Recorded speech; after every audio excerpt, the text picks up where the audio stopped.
L'utilisation de la virgule. Premier cas, l'énumération. Dans la phrase « Il a mangé une salade, une pomme, du poisson, des fraises, du fromage et un dessert », j'ai pas mis de ponctuation. Alors, c'est sûr, vous savez depuis que vous êtes tout petit que une phrase, ça commence par une lettre majuscule et se termine par un point. Mais à part de ça, dans cette phrase-là, on énumère des éléments qui sont semblables. Une salade, une pomme, du poisson, des fraises et du fromage. Du fromage et un dessert. Il faut les séparer par une virgule. On va les rajouter. Alors, après salade, après pomme, du poisson, des fraises, est-ce qu'on va en mettre ici après du fromage? Vous allez me dire non, Madame Julia, parce qu'il y a la conjonction « et » ici. Alors, avec le « et », il n'y a pas besoin de mettre une virgule. Alors, à toi de placer les virgules maintenant dans la phrase suivante. Veux-tu manger une banane, des fraises, un kiwi, des cerises, du melon ou des raisins? Alors, regarde les éléments qui sont semblables. Séparés par des virgules. On y va. Alors, veux-tu manger une banane, des fraises, un kiwi, des cerises, du melon ou des raisins? Pourquoi est-ce qu'on n'en met pas ici après melon? C'est bien ça, parce que il y a une autre conjonction ici, ou. Alors, avec les conjonctions et puis ou, on ne met pas de virgule.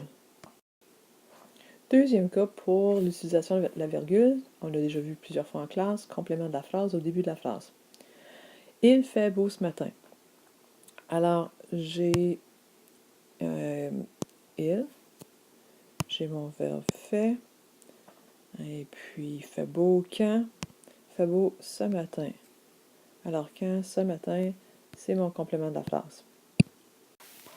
Si on déplace notre complément de la phrase, et puis on le met au début de la phrase, là, on est obligé de séparer le complément de la phrase du restant de la phrase par une virgule.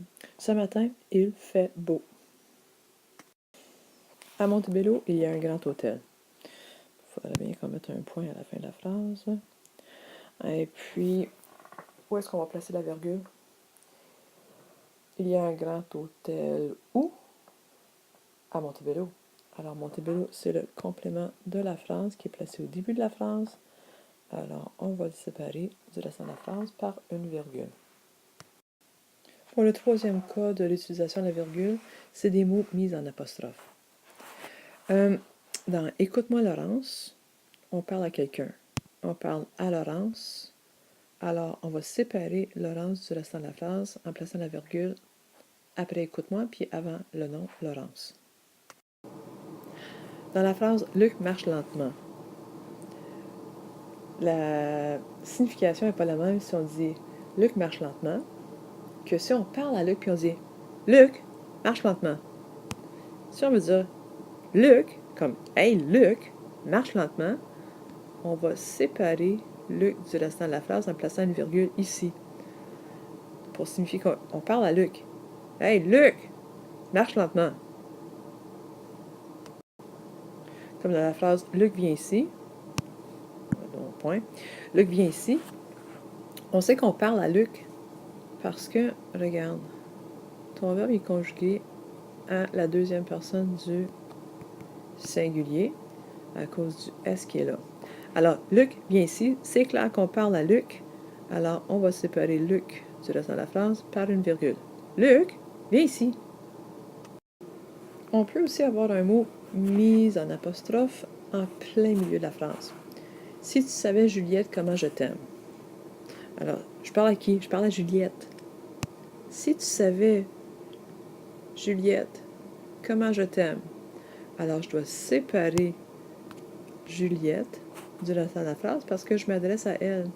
Si tu savais, Juliette, comment je t'aime. Alors, ce que tu as à retenir, c'est que lorsque tu as un mot mis en apostrophe, comme si tu parles à quelqu'un, tu dois le séparer par une virgule. Juste pour finir avec ce cas-là, souvent mes élèves, ils vont commencer des phrases avec moi, blablabla. Ben, s'il te plaît, ton moi là, pourrais-tu le séparer par une virgule? Moi, j'aime les cacahuètes. Toi, virgule, aimes-tu les cacahuètes? Lui, il me fatigue. Lui, virgule, il me fatigue.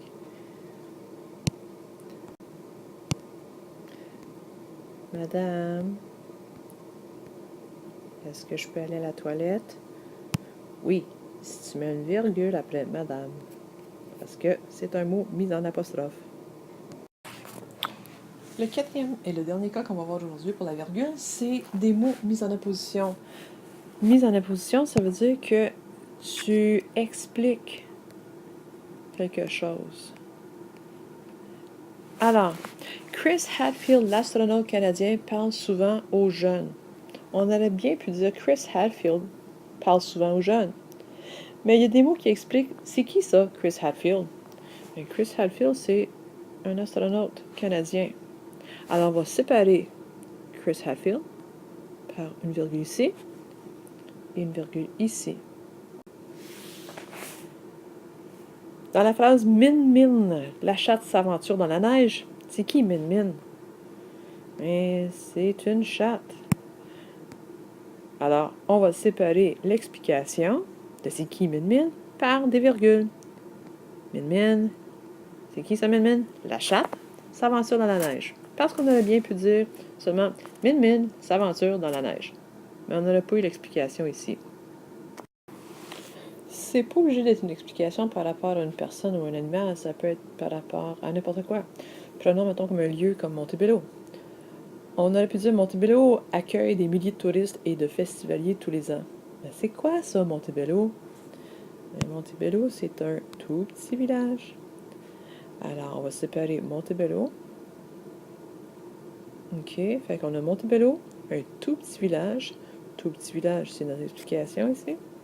Alors, on doit le séparer par les virgules. Alors, à retenir.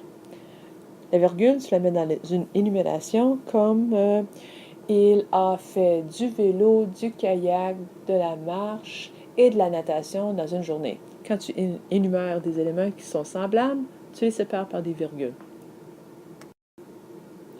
Deuxièmement, la virgule, tu t'en sers pour séparer un complément de la phrase au début de la phrase. Comme hier, virgule, je suis allé nager. Troisièmement, lorsque tu as un mot mis en apostrophe, quand on dit apostropher quelqu'un, c'est de lui parler, de lui dire quelque chose. Tu sépares le nom de la personne ou à qui tu parles par une virgule du restant de la phrase. Si je dis Ginette, viens danser, ça va être Ginette, virgule, viens danser. Si je dis viens danser, Ginette, ça va être viens danser, virgule, Ginette. Puis, quatrièmement, lorsque tu as des mots mis en apposition, souviens-toi qu'une apposition, ça veut juste dire qu'on explique quelque chose. C'est comme si je disais Julia, mon enseignante, parle beaucoup. Ben, j'aurais pu juste dire Julia parle beaucoup.